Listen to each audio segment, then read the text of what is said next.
la grâce coule comme un fleuve constamment. Oui, venez, venez mes amis, un grand pardon nous attend, de l'espoir pour les coupables, de l'espoir pour tous les malheureux, espoir, le Christ est véritable. Ouvrez, ouvrez, ouvrez vos yeux, de la croix, la grâce coule comme un fleuve constamment. Oui, venez, venez mes amis, un grand pardon nous attend. Oui, il y a de l'espoir, de l'espoir pour les coupables, ce que nous étions, de l'espoir pour ceux qui sont malheureux, de l'espoir, le Christ est véritable. Ouvrez, ouvrez, ouvrez vos yeux. Amen. Que Dieu soit béni. La grâce est là encore, la grâce coule. Il y a encore de l'espoir. Dites-le autour de vous. Est-ce que vous le faites? C'est difficile de le faire, je le sais. C'est difficile de le faire. Mais est-ce que vous le faites, qu'il y a de l'espoir? Vous savez, le Seigneur, il va dire dans les 2 Jérémie, il va dire, il y a encore de l'espérance pour ton avenir, dit le Seigneur. Parce que je connais les projets que j'ai formés pour toi, il dit. Ce sont des projets de paix et non de malheur. Est-ce qu'autour de vous, vous dites qu'il y a encore de l'espoir pour eux? Vous savez, des fois, le diable aurait tendance à vouloir nous faire arrêter, nous dire, ben toi, lui là, et moi, je l'ai eu ça, pas plus tard que sur la route en venant ici tout à l'heure. Vous allez me dire, c'est pas possible. Vous croyez que le diable nous laisse tranquille, à nous aussi, pareil qu'à vous? La même chose. Le diable, sur la route, il me disait, mais tu vois, un tel là-bas, il veut rien savoir. Ils se convertiront pas. Ils veulent pas de Dieu. Et la Bible me dit non à moi. Il a dit, lorsque j'aurai été élevé entre ciel et terre, j'attirerai tous les hommes à moi. Et nous avons un travail à faire. Église du Seigneur, Église de Rieux, on a un travail à faire. C'est de sauver les perdus et de donner de l'espoir aux malheureux. Amen. Il y a 2 messages dans la Bible. Dire à ceux qui n'ont pas Jésus que Dieu les aime, et à dire à ceux qui appartiennent à Jésus que eux, ils aiment Jésus. Est-ce que vous l'aimez, vous? C'est ça la Bible. Ceux qui sont dehors, on dit que Dieu les aime, et nous devons aimer Dieu. Vous vous forcez à aimer Dieu? Non, parce qu'il nous a aimé le premier. Lorsqu'on était perdu, lorsqu'on était privé de la gloire de Dieu, il faut toujours. Vous savez, une fois, c'est Pablo, c'est le responsable de l'église de Cestas, je crois, à Bordeaux. C'est un garçon, à l'époque où moi je suis venu à la Réunion, les premières fois que je suis venu à la Réunion, c'était ce garçon-là qui avait prêché, c'est cet homme-là. Et puis il avait dit quelque chose, et c'est quelque chose qui est resté dans ma tête, et je le garde. Vous savez, il y a des choses qu'il faut garder, des choses qu'il faut enlever, mais il y a des choses qu'il faut garder. Il disait ça, regardez ce qu'il disait. Il disait savoir d'où on vient pour savoir où l'on va. Parce qu'il faut se rappeler d'où on vient. Il est dit que celui qui regarde en arrière n'est pas propre au royaume de Dieu, d'accord? Pas de problème, c'est celui qui retourne en arrière. Mais se rappeler de là où il nous a sortis. Est-ce que vous croyez que le Seigneur ne peut pas en sortir d'autres? Mais ça, il va se servir de l'église. Si moi je suis là ce soir, c'est parce que Dieu se servait de l'église de Rieux. Vous le savez ça? Amen. Mais oui. On prend 2 petites minutes. Les frères faisaient des réunions chez ma mère. Donc. Je vous donne ça un mot d'encouragement ce soir. Ils faisaient des réunions chez ma mère dans la maison. Nous, on n'y allait pas. Et en plus, on ne voulait pas que les autres y aillent. Et bien, quand il y a eu des réunions, quand la parole de Dieu a été prêchée, quand il y a eu un témoignage donné, ben alors d'aujourd'hui, Moi, le Seigneur a fait que j'ai été touché dans une réunion. Et vous croyez que c'est pas possible pour vos enfants, pour je sais pas, vos maris, vos beaux-frères, vos cousins? Vous croyez que c'est pas possible? Mais si, c'est possible. Bien sûr que c'est possible. Mais ça dépend, Il l'a dit, l'autre jour j'ai fait la réunion de jeunesse, et j'ai parlé des recommandations que Paul avait données à Timothée. Il va dire ça, avant toute chose, j'exhorte l'Église à faire des prières et des supplications pour ceux qui sont dehors. Il n'y en a pas dehors, vous n'en avez pas dehors? Qui c'est qu'il n'y a personne dehors? Lève la main. Tous. Alors ce soir, de grâce, juste 2 minutes, Seigneur, bénis un tel, je ne sais pas moi. Je voudrais que ça fasse une petite chaîne de prière, Rudy va porter conseil de la parole de Dieu, et je voudrais que Dieu il fasse ce qu'il a sur son cœur, c'est pas 1h30, tant mieux. On sera, de toute façon, on est nourri par la parole. Mais sinon, je voudrais qu'après, qu'on puisse prier le Seigneur. Est-ce que vous voulez? Amen. Alors, j'ai demandé à quelqu'un de venir donner une expérience. J'ai demandé au Jean Bédou. Et tu viens. Je ne t'ai pas trop écouté à toi, je vais t'écouter. Voilà, le rein est conquis. On sera gêné de rien. Ah oui, mais je n'étais pas là. J'entends le compris.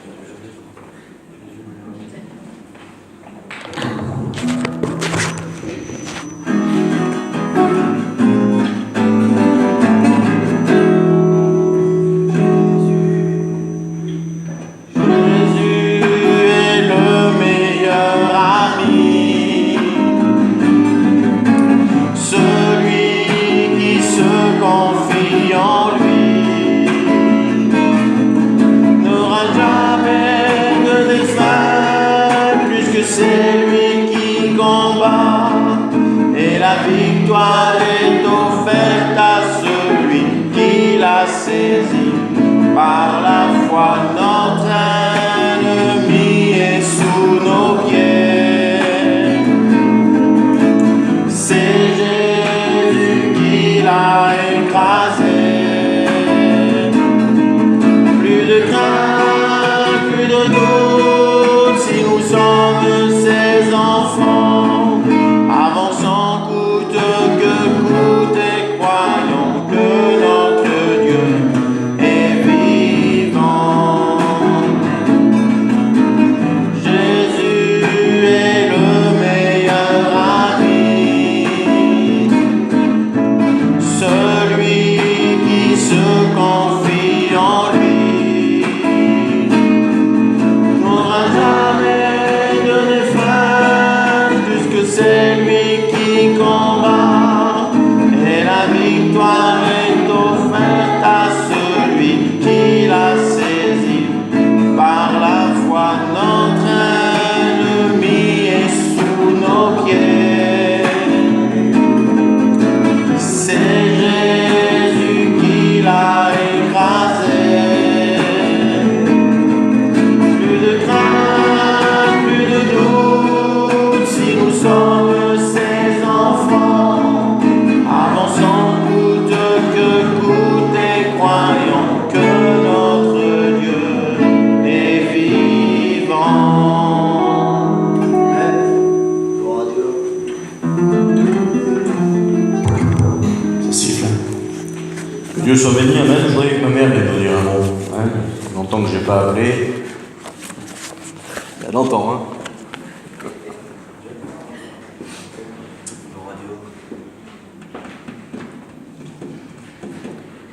Ben moi, je vais vous dire ce qu'il a dit mon petit là. Que c'est vrai qu'on croit toujours que celui-là va pas venir, celui-là va pas venir, celui-là va pas venir. Et moi, je ne vais pas vous raconter mon témoignage, vous le connaissez. Mais moi, avant que je me convertisse, on va dire, je ne sais pas, à peu près une semaine ou 15 jours, je ne sais plus au juste. Je ne veux pas donner de date. Il est venu le kiki vers moi, dans la maison. Il est venu vers moi, le kiki, dans la maison. Il s'est assis sur le banc à côté de moi. J'ai servi un café, bien sûr. C'était un garçon qu'on a vu élever. Et il m'a dit comme ça, Naine, tu viens pas à la réunion? Ah, je dis, Kiki, laisse-moi donc tranquille avec ça. Tu me connais, tu sais comme je suis. Mais tu verras, il me dit, Naine, viens, tu peux bien venir. Il dit, tu vas pas mourir. J'ai dit, écoute, je viendrai à la réunion, Kiki, quand les poules auront des dents. Alors ça veut dire que je viendrai jamais, parce que les poules n'auront jamais de dents. Mais quand même, il dit, Naine, c'est pas méchant, c'est pas mauvais. Mais je dis, laisse-moi tranquille avec ta secte, là, tu sais bien que là-dedans, moi, je viendrai jamais. Et bien, pour vous dire que pas longtemps après, j'ai fait un songe, et le Seigneur m'a appelé, et j'ai venu à la réunion, et je me suis convertie. Et de là, quand je me suis convertie, il m'a dit, viens à moi, dans ce songe, et apporte-moi tes enfants. Et là, j'ai commencé, c'est vrai, à faire des réunions chez moi, et presque tous mes enfants sont venus au Seigneur. Je ne dis pas que c'est moi, hein, pas du tout, c'est le Seigneur qui a trouvé moi. Bon, mais maintenant j'ai l'espoir encore, j'en ai encore d'autres dehors, j'ai mes petits-enfants. Moi, ce que je fais, je vous le dis, tous les jours que Dieu donne, je prie pour mes enfants, mes 2 gendres qui ne sont pas chrétiens, mes petits-enfants, mes 3 petits-enfants mariés, bien sûr, et ceux qui ne sont pas mariés aussi, parce que j'en ai tous un adulte presque là. Et je prie pour ma famille de conques et je prie pour tous ceux qui ne sont pas chrétiens. Mais ce que je fais, c'est les premières choses que je fais, c'est ça. Qu'ils fassent rentrer le plus de monde possible. Parce que bientôt, ça sera la fin.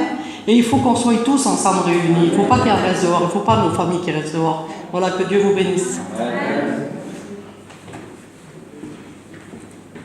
Amen.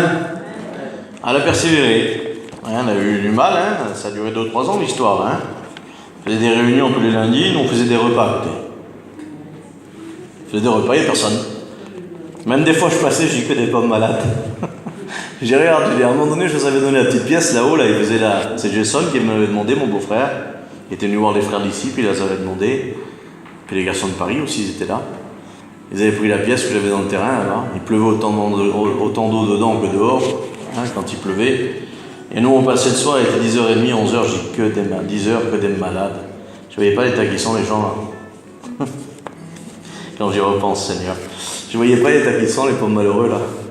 Je l'ai pris. Là, tu me dis, mais il prie de maintenant. Je dis, tu crois, t'as qu'il prie? Je dis, on y va voir pour ce qui se passe. Et en haut de la porte, on les regardait. Là. Alors, je ne sais pas, quand ils nous voyaient, peut-être qu'ils étaient contents, ils avaient un grand sourire. Mon Dieu, ils viennent de la réunion. Mais non, on n'est pas. Alors, peut-être qu'ils étaient tristes après. Mais c'est ça. C'est ça l'évangile. Ils ont persévéré. Ouais. Et puis, le Seigneur a béni. Ils ont la grâce. Grâce à eux, le Seigneur a sauvé des âmes. Hein, je crois que... Vous savez, le Seigneur, ce qu'il demande à l'Église, hein, il l'a dit dans le livre des Actes, chapitre 1, verset 8, il dit « Ne bougez pas de Jérusalem, mais restez ici jusqu'à ce que vous ayez reçu de la puissance, et vous serez, quoi, mes témoins. » Mais pas de serviteurs encore, hein. C'est pas réservé aux serviteurs d'être témoins. Il dit « Vous serez mes témoins à Jérusalem, en Judée, en Samarie, et jusqu'aux extrémités de la terre. » Que Dieu soit béni. Donc ça veut dire qu'il y a quelque chose à faire. Vous savez, je vous dis juste ça 2 minutes. Je crois moi qu'un chrétien, il peut être bien que s'il est engagé dans l'œuvre de Dieu. Moi j'ai vu des vieux hommes de Dieu, des hommes qui avaient des ministères de 45, 50 ans, ils ont discuté avec moi, je discutais avec eux parce que j'aimais bien moi. Quand j'étais jeune converti, que je voyais des anciens, j'allais les voir et je discutais avec eux, et puis j'étais attentif à ce qu'ils me disaient. Et il disait, mon petit, il me disait ça, écoute-moi bien. Un chrétien, un poisson, il est bien dans l'eau. Tu sors de l'eau, il ne respire pas. Il faut être engagé dans le Dieu. Si vous voulez avoir une vie chrétienne épanouie, ils m'ont dit ça, ces hommes-là, c'est des hommes qui étaient âgés, le vieux Jacob, il est parti auprès du Seigneur, il m'a dit, il faut être engagé dans l'œuvre de Dieu. Il faut aller avec l'œuvre de Dieu. Il faut être avec des chrétiens. Il faut que ça te touche. Il faut que tu en aies besoin. Il faut que tu en rêves le nuit et que tu vives le jour. Voilà. En clair, c'est ça, quoi. Et comme ça, il y aura une vie épanouie dans le Seigneur. Et c'est difficile, surtout dans nos petits pays à nous, là, nos petits villages, avec nos petites traditions, nos petits train-train. Telle heure à telle heure, je fais ça. Celui-là, il mange avec moi. Celui-là, moins bien. C'est toujours comme ça, de toute façon. Chez nous, c'est comme ça. Je pense qu'ici, c'est comme ça aussi. Et bien, ces clivages, il faudrait peut-être les casser. De temps en temps, quand il y a quelque chose, un événement, je ne sais pas. L'autre jour, j'avais à cœur de vous le dire ça. Je vous dis, je juste ça. Hein. J'avais à cœur de dire ça. Vous savez, l'autre jour, il y a eu un séminaire en Espagne. Un séminaire de notre région. Je ne sais pas l'année prochaine, je ne sais pas les frères anciens ce qu'ils voudront faire. Mais moi, je crois qu'on va prendre des inscriptions ici. Parce que vous savez que là-bas, il y a toutes les églises qui sont représentées. Je voulais que je vous dise en vérité, je vous mon cœur ce soir, j'ai eu de la peine, non. Parce qu'ils m'ont dit l'église de Rue-Minervois, j'étais tout seul. Je sais pas mieux que vous parce que j'ai aidé. Hein. Mais est-ce que ce serait pas normal d'y aller peut-être? Et comme on monte en haut une chorale, 30 personnes de l'église de Rieux. Ce serait pas beau ça? Je sais pas moi, la convention, on a un programme à la convention. Qui c'est qui va à la convention ici? C'est pas un reproche. Regardez ce que vous faites. Mettez-vous le camp, vous faites comme vous voulez. Qui c'est? Par 2 ou 3. Allez une chorale à la convention, l'église de Rieux. À la retraite, allez une chorale, l'église de Rieux. Je fais un voyage en Israël, moi. J'ai déjà été 4 fois. Que Dieu le sait dans le ciel, que je paye ma place. Hein. Je vais pas la bague sur le dos des autres. Hein. J'y vais parce que j'ai pris des jeunes avec moi, ils sont revenus, ils étaient bénis. Aujourd'hui, je fais un voyage en Israël, j'ai des gens d'ailleurs, j'ai pas des gens de mon église. Je sais même pas si l'année prochaine je vais le faire. Pourtant, j'ai du monde, hein. Je pars, j'ai 57 personnes avec moi. Est-ce que ce serait pas normal que j'aurais des personnes de l'église de Rue qui allaient en Israël aussi? Il n'y a pas envie, il n'y a pas envie d'aller en Israël? Je laisse sur votre cœur. Mais si vous voulez être béni, il faut que ça soit s'engager. Il faut être en communion avec les frères, il faut être en communion avec les sœurs, il faut que l'œuvre de Dieu, on en ait envie. Amen. Oui, c'est difficile, mais c'est amen. C'est comme ça. Tu viens chanter un cantique, mon père? Tu viens? Allez, j'ai fait passer à l'heure ce soir. 9h, encore 2.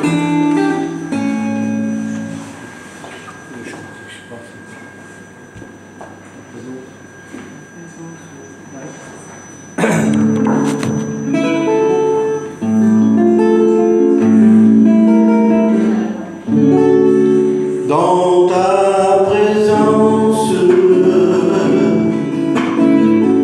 tu me rafraîchis. C'est auprès de toi que je suis béni. Tu restes dans mon âme. Tu me rafraîchis,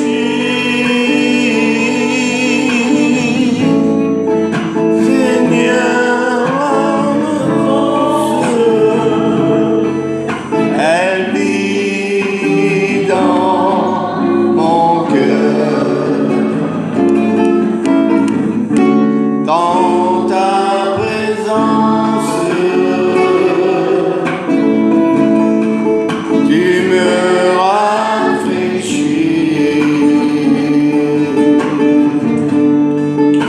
C'est auprès de toi que je suis béni.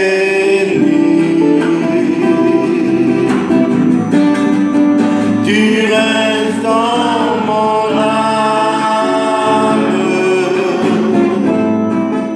Tu me rafraîchis, Seigneur, ta présence, elle vit dans mon cœur. Dieu vous bénisse.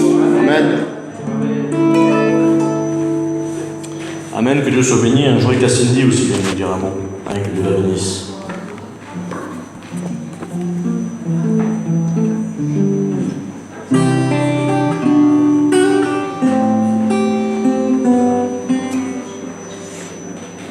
Je vais vous expliquer une expérience que j'ai fait pas ce mardi-là, l'autre mardi dernier. J'étais à La Réunion et j'étais vraiment beaucoup fatiguée spirituellement. Pas que j'étais plus bénie, pas ça, pas que je priais plus, mais j'avais une fatigue et je comprenais pas, je savais pas.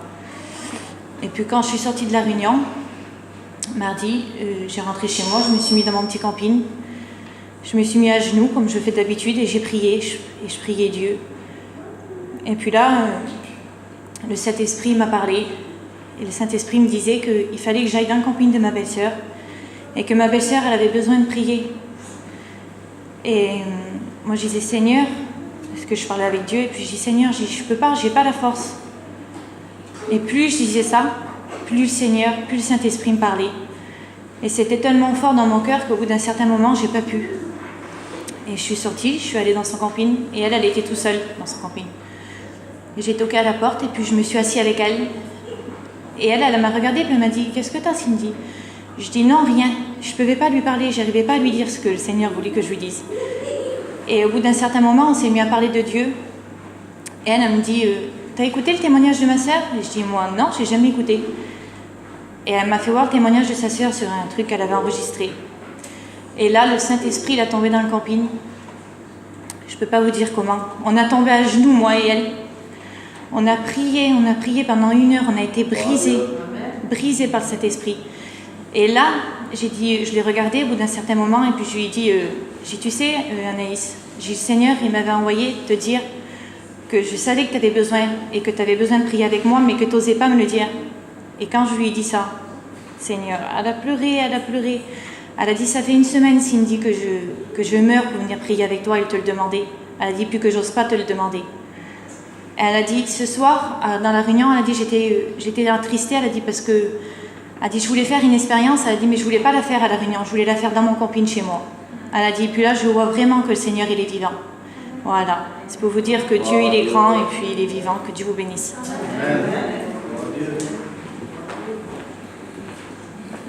Vous croyez qu'il est vivant et qu'il agit? Amen. Le Seigneur se sert de son corps qui est l'Église. Le Seigneur ne croyait pas avoir vous savez, ils attendaient d'avoir des anges qui bougeaient l'eau, mais ça n'existe pas, ça. Le Seigneur peut le faire, ça existe, un ange existe. Le Seigneur peut le faire, mais alors d'aujourd'hui, c'est ça de son corps qui est l'Église. Si le Seigneur vous demande quelque chose, eh bien, il faut être attentif, il faut le faire. Sinon, il a dit à Esther, il dit, ne crois pas, il dit, parce que tu ne veux pas le faire toi, il dit que ça ne sera pas, il dit, mais il dit, Dieu prendra quelqu'un d'autre, et puis il le fera quand même. Et c'est dommage, parce que toi, tu passes à côté de la bénédiction. Il faut être attentif au Saint-Esprit. Amen. Que Dieu soit béni, et d'elle, je t'incontis.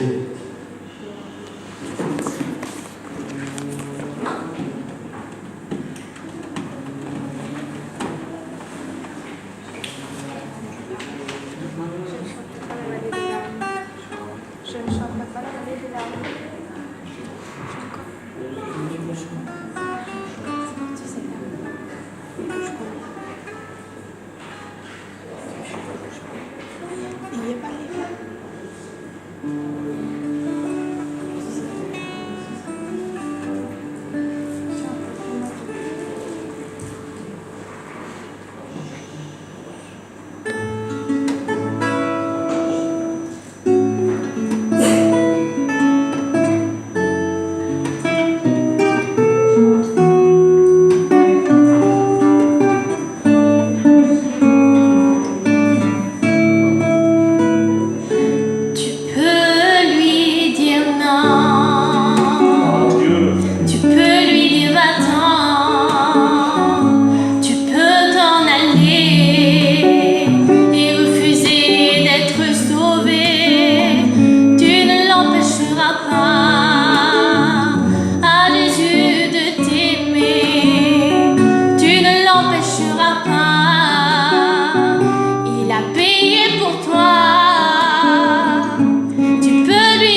temps pour la prière, je pense.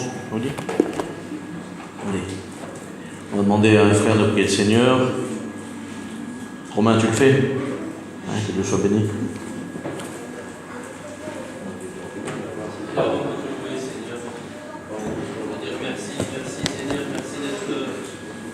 Dans ce lieu, Seigneur, pour passer un moment dans ta présence, Sauveur.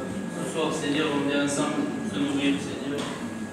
T'entendre, Seigneur, parce que c'est toi qu'on a besoin d'entendre, Seigneur. Toi, ton messager, Seigneur, que tu puisses parler à travers lui, Seigneur. Parce que ce qui doit primer dans nos vies, c'est toi, Sauveur. Seigneur, ce soir, prends toute la place, Sauveur. Fais ce qu'il te plaît, Seigneur. La gloire, elle te revient à toi, Sauveur. Amen. Merci Seigneur. Gloire à Dieu. Voilà. Je vais vous parler de David ce soir. Hein, de cet homme, l'homme selon le cœur de Dieu. Et je vais vous raconter l'histoire quand il a été chercher l'arche, qu'il a été ramené l'arche en Israël, tout simplement. Hein, je veux pas être. Il y a beaucoup de lectures, ce qui n'est pas très mon fort, mais bon. Mais à travers ça, j'ai compris ça, moi. Alors, je vais vous dire ce que le Seigneur m'a dit sur mon cœur. Je voudrais que mon frère prie pour moi pour que je puisse arriver à faire la volonté, selon la volonté du Seigneur. Alexis, je prie. Dieu, que le monde soit béni, Seigneur Dieu. Et Seigneur, nous pouvons compter que sur toi. Nous savons que tu es vivant, le Dieu du ciel, Seigneur Dieu. Seigneur, bénis-nous, Seigneur Dieu, à travers ce message qui vient du ciel, Seigneur Dieu. Nous instruis ta parole, Seigneur, comme toi tu l'as voulu, mon Sauveur. Que ton nom soit béni, bénis nos cœurs, nos vies, Seigneur Dieu. Donne-nous être attentifs, Seigneur, à ta parole. Que ton nom soit béni, glorifié, Amen. Amen, gloire à Dieu. Voilà, on va faire une lecture sur les Chroniques, 1 Chronique 13, verset 3. Et ramenons auprès de nous l'arche de notre Dieu, car nous ne nous en sommes pas occupés du temps de Saül. Verset 4.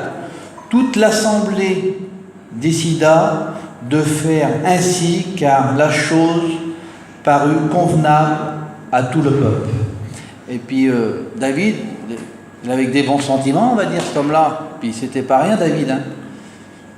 Il faut qu'on s'occupe de l'arche de Dieu. On l'a délaissé, on l'a laissé. Et puis tout le monde, tous les anciens ont dit, c'est vrai, ça c'est convenable, c'est bien. Et j'ai marqué ça en dessous. Comme David, tu as des bons sentiments, mais tes sentiments ne sont pas convenables.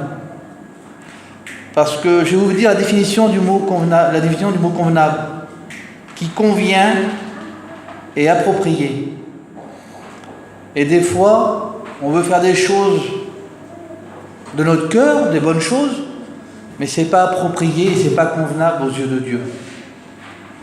Nous, dans notre regard, dans notre façon de faire comme David, c'est que des bonnes choses. Je vais aller chercher l'arche, on l'a délaissée, on va la reprendre, on va la ramener. On n'a pas fait assez bien comme c'était. C'est partir sur des bonnes choses.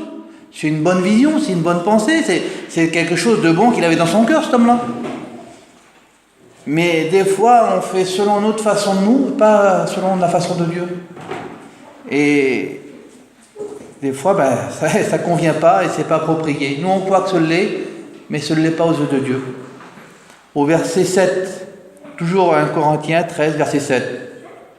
Ils mirent sur un char neuf l'arche de Dieu, qu'ils emportèrent de la maison d'Abinaba, Uzar et Adjol. Conduisant le char, verset 8, David et tout Israël dansaient devant Dieu de toute leur force, en chantant et en jouant des harpes, des luttes, des tambourins, des cymbales et des trompettes. Tu peux être comme lui, tu peux être comme David, tu pourras mettre toutes tes forces. Si c'est pas convenable, ça ne sert à rien. Si ça ne convient pas à Dieu, ça ne sert à rien. De toutes ses forces, il était devant le char, il dansait. De toutes ses forces à lui. Pourtant c'était David, c'était pas rien. Mais c'était pas convenable pour Dieu. C'était pas convenable qu'il soit devant, en train de danser devant ce char, devant, comme ils ont fait là, c'était pas convenable. Et pourtant, c'était de ses forces à lui. Et combien de fois qu'on essaye de faire un truc, on essaye de marcher selon notre façon, on n'a que des bonnes choses dans notre cœur, mais c'est pas convenable, c'est pas comme ça. C'est pas comme ça que Dieu veut. C'est pas comme ça qu'il veut qu'on fasse.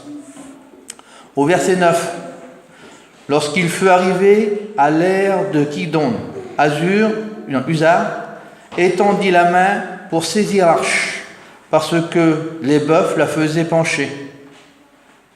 La colère de l'Éternel s'enflamma contre Uzar, et l'Éternel le frappa parce qu'il avait étendu la main sur l'arche. Uzar mourut là devant Dieu. Et moi j'ai marqué ça. David a fait une erreur. Il a marché à sa façon, mais pas à la façon de Jésus. Et puis, ce message-là, pour moi, c'est pas une réprimande, c'est le Seigneur qui nous prévient. Parce que si on fait les choses comme on le veut nous, malgré qu'on a les meilleurs sentiments dans notre cœur, eh ben on peut tuer des gens autour de nous. Parce que c'est à notre façon. Parce que c'est à ma façon que je veux essayer de faire les choses. Malgré que j'ai les meilleurs sentiments, malgré que je veux faire le mieux possible, je peux tuer des personnes autour de moi parce que vous le voulez ou vous ne voulez pas, au bout du chemin, ça n'ira pas. Au bout comme lui, comme David, il a voulu faire ça, il l'a pas fait. Pourtant, c'est un homme de Dieu, il savait les choses. Il savait que c'était pas un char de porter l'arche, c'était à des hommes de porter l'alliance. Il savait que c'était un homme de Dieu, et souvent, ça peut être, comme je dis, un homme de Dieu, c'est une femme de Dieu, un homme de Dieu, et souvent de fois, on sait, nous, les choses qu'il n'y a pas à faire. Et malgré tout, on le fait à l'envers, parce qu'on croit que c'est bien, on croit que c'est convenable, on croit qu'on ne voit pas le mal, mais c'est pas comme Jésus veut. Et à cause de ça, des fois, on peut faire du mal autour de nous, sans le vouloir. Verset 11. David fut irrité de ce que l'Éternel avait frappé Uzar d'un tel châtiment. J'ai marqué ça, moi. Comme David, tu t'es irrité contre Jésus quand il t'a parlé et quand t'a repris. Et puis souvent de fois, on n'aime pas trop les réprimandes. Et puis on n'aime pas des fois quand le Seigneur il vient puis qu'il met le petit doigt où ça fait mal. Parce que Seigneur, j'ai voulu faire bien moi. J'ai voulu faire des bonnes choses. Mais quand le Seigneur il vient puis qu'il te met ce petit doigt là, que ça fait mal, en voulant dire, t'as voulu faire bien à ta façon, mais c'est pas ce que je veux moi. C'est pas ce que je veux moi, c'est pas ma façon de faire. Alors un peu plus bas, verset 12. David eut peur de Dieu en ce jour-là, et il dit, comment ferais-je entrer chez moi l'arche de Dieu? J'ai marqué ça, moi. Comme David, toi aussi, tu as eu peur de Dieu.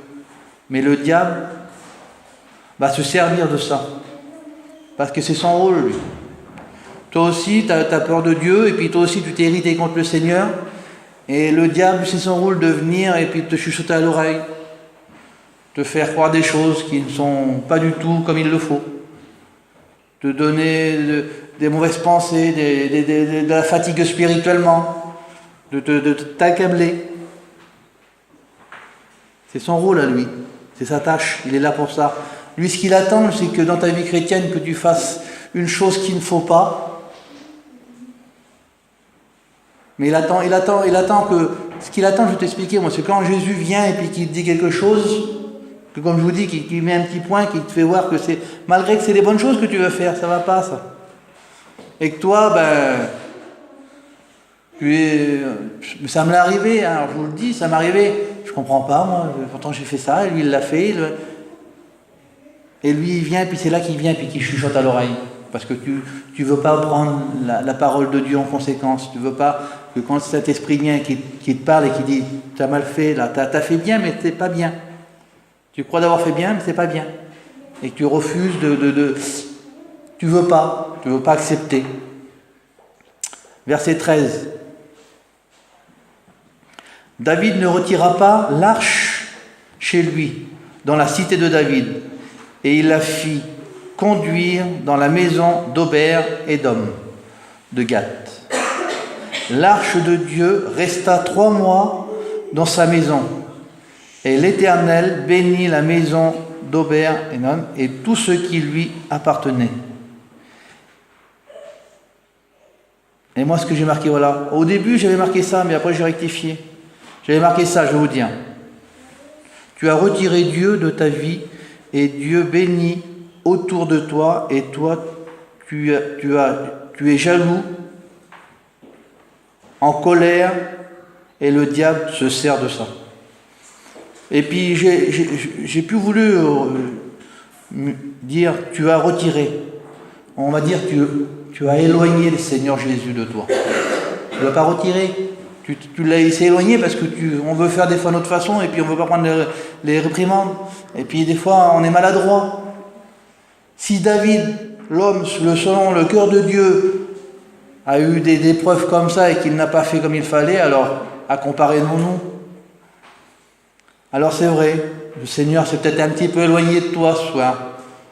Parce que tu veux pas écouter, tu veux peut-être pas, parce que pour toi c'est bien ce que tu as fait, pour toi c'est parce que tu as bien agi pour toi, parce que tu as fait ce qu'il fallait. Mais le diable s'en sert de ça. Le diable s'en sert parce qu'on peut avoir des fois avoir raison. Je vais essayer de vous faire comprendre une chose, parce qu'on me l'a dit en étant jeune chrétien pour ça. C'est tout simple, hein. C'est tout simple. Quelqu'un est venu vers moi et m'a engueulé comme du poisson pourri. J'avais rien fait de mal, j'avais toutes mes raisons pour moi. Toutes mes raisons pour moi. Et pourtant, il m'a engueulé, et il fallait que je pardonne cette personne. Pourtant, j'avais rien fait de mal. Et il fallait que je le pardonne. Il fallait que je fasse selon sa volonté à lui, pas selon la mienne. Selon la volonté de Jésus. Alors des fois, pourtant, j'ai rien fait de mal, pourtant il est venu, il m'a engueulé, c'est pas grave, faut que tu le pardonnes quand même, parce que c'est la volonté de Jésus, c'est pas ma volonté. Malgré que j'étais pas dans mon erreur, malgré que je faisais ce qu'il y avait à faire, malgré que Seigneur, je comprends pas, moi, pourquoi il faudrait que je le pardonne lui, malgré que j'ai rien fait de mal et puis que c'est lui qui c'est sa volonté à lui, c'est pas la mienne. Alors il faut faire attention parce que le diable s'en sert de ça. Il s'en sert de dire non, toi tu n'as pas fait l'erreur, c'est lui qui a fait l'erreur. Mais tu es un chrétien, toi. Tu es un chrétien, alors tu dois écouter sa parole et tu dois dire Amen. Amen pour toute chose, que ce soit quelqu'un à pardonner, que ce soit quelqu'un à faire d'efforts davantage dans ton caractère, comment je pourrais dire ça, ta colère, t'as les nerfs, hop, tu te le mets dans ta poche, de côté. Parce que c'est la volonté de Dieu. C'est la volonté de Jésus, que tu sois un vrai chrétien.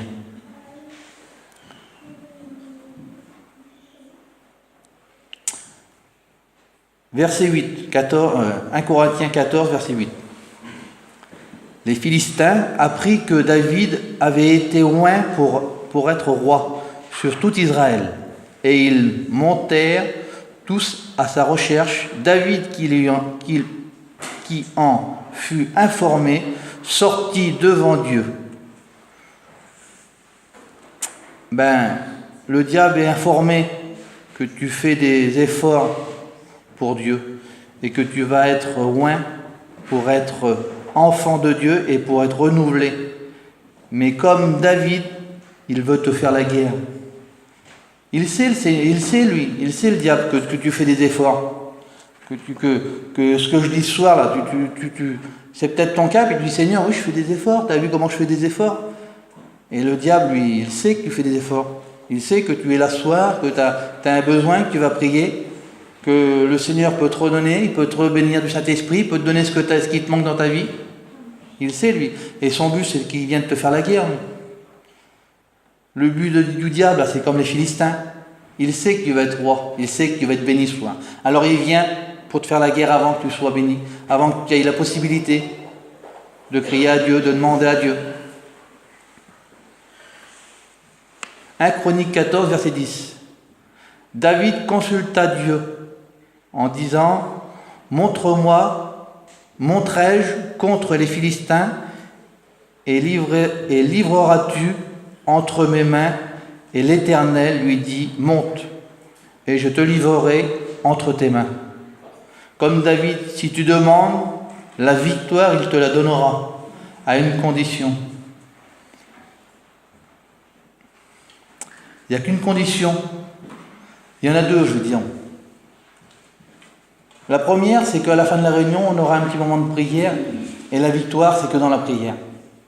Si tu veux ta victoire, si tu veux une victoire aux alentours, il y a des malades, il y a des soucis, il y a des problèmes, il n'y a que la prière. Si tu veux la victoire, il n'y a que la prière. Et la deuxième, c'est 14, verset 15. Quand tu entendras un bruit de pas dans la cime des mûriers, alors tu sortiras pour combattre, car c'est Dieu qui marche devant toi pour battre l'armée des Philistins. J'ai marqué ça, moi. Il faut que tu fasses comme David. Écoute sa parole. Si sa parole ne la refuse pas, car sa parole est la vérité. Si tu veux la victoire, accepte sa parole. Il faut accepter la parole de Dieu. Il faut accepter quand le Seigneur te parle à travers un verset. Il faut accepter quand tu as besoin.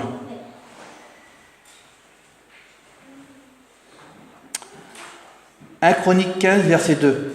Alors David dit « L'arche de Dieu ne doit être portée que par les Lévites, car l'Éternel les a choisis pour porter l'arche de Dieu et pour en faire le service à toujours. » Et là, voilà, c'est pour ça que David, c'était vraiment l'homme selon le cœur de Dieu, parce que quand il faisait une erreur, quand Dieu y parlait, il reconnaissait. Il reconnaissait tout simplement. Il reconnaissait quand le Seigneur y parlait, puis il acceptait. Ben oui, David a reconnu l'erreur, car il veut plaire à Dieu. Ce soir, il faut que tu plaises à Dieu. Dans les temps à venir, il faut que tu plaises à Dieu. Dans les semaines à venir, il faut que tu plaises à Dieu. Pour plaire à Dieu, il faut reconnaître quand tu fais une erreur, tout simplement. Et puis, il faut remarcher avec le Seigneur, lui demander pardon. Ma conclusion, c'est avertissement. C'est 1 Chronique 15, verset 29. Toujours pareil, un peu plus loin en bas. Comme l'arche de l'Éternel, comme l'arche de l'alliance de l'Éternel entrait dans la cité de David, Michal, fille de Saül, regardait par la fenêtre, et voyant le roi David sauter et danser, elle le méprisa dans son cœur. C'est un avertissement, ça. Parce que comme David, tu ne plairas pas à tout le monde si tu fais les choses de Dieu. Tu seras toujours regardé, tu seras toujours attaqué autour de toi. Si tu veux faire les choses de Dieu comme il le fait, tu auras toujours quelqu'un qui te regardera et qui va te mépriser. Mais il faut que tu marches selon sa parole et tu auras la victoire. Tu auras la victoire en plus sur toi, sur l'ennemi, et en plus tu gagneras ton entourage. Soyons comme David. Il faut que je sois comme David. Il faut que ma vie s'arrange, que je puisse grandir comme lui. J'ai besoin d'être un David. J'ai besoin d'avoir toutes ces qualités qu'il avait, cet homme-là, pour pouvoir plaire à mon Seigneur. C'est tout ce que j'avais. J'avais ces quelques mots du Seigneur qui étaient sur mon cœur. On va prier le Seigneur. Je pense que le Seigneur avait quelques mots à te dire ce soir. Seigneur, je te loue, je te rends grâce. Merci pour ta parole, Seigneur Jésus. Je veux m'efforcer. Je veux